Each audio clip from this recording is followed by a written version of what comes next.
so wat wil jy vir oupa vra vandag?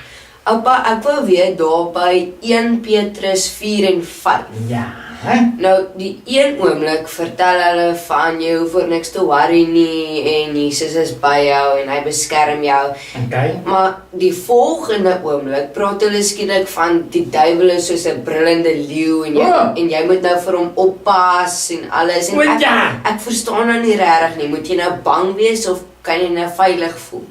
Dit is 'n baie goeie vraag, Karel. Want oupa net gou kyk hier met die ver terugkyker. Die ver terugkyker sê mos vir my, waaroor was die mense bang of wat het gebeur en hoekom het Petrus die brief hulle geskryf? En dit net sien.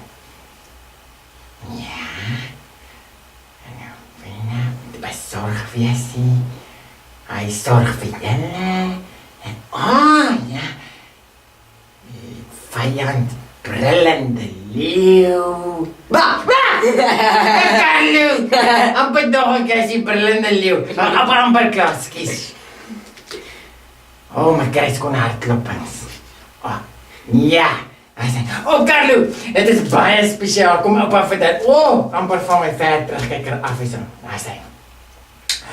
Hy het oupa vir jou verduidelik. So ons het mos nou al geleer die mense vir wie Petrus geskryf het, né? Ja. Dat het baie swaar met hulle gegaan. Op hierdie punt in die brief het hy nou al mooi vir hulle verduidelik. Niemand kan verander dat julle God se kinders is nie. Ja, oupa. Okay, so hy sê, okay, dan hoef jy nie bang te wees nie, want dit kan nie verander nie. So jy hou aan goed doen, maak nie saak wat gebeur nie. Ja.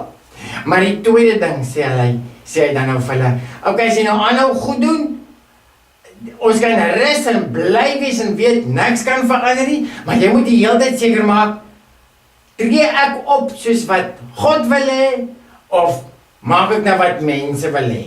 Dis eintlik maar al wat hy bedoel. Hou ons vas aan die regte ding. Oupa het die idee. Vat gaan my hand. Sê oupa se kind. Okay, los maar my hand. Oupa het vir jou. Okay, oupa gaan nou los. En dis eintlik wat oupa nou net gedoen het, né?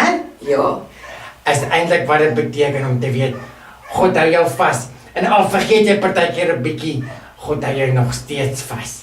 So, as Pieter sê, hou vas aan die geloof, bly wakker, en sê hy, ons krag kom van die Here af. Jy kan rustig wees. Beantwoord dit jou vraag, Karel? Ja, baie dankie, oupa. Dankie, oupa, is nou baie bly. Ek gaan nou verder lees. Dis om met my ver terugkyk. Okay, oupa.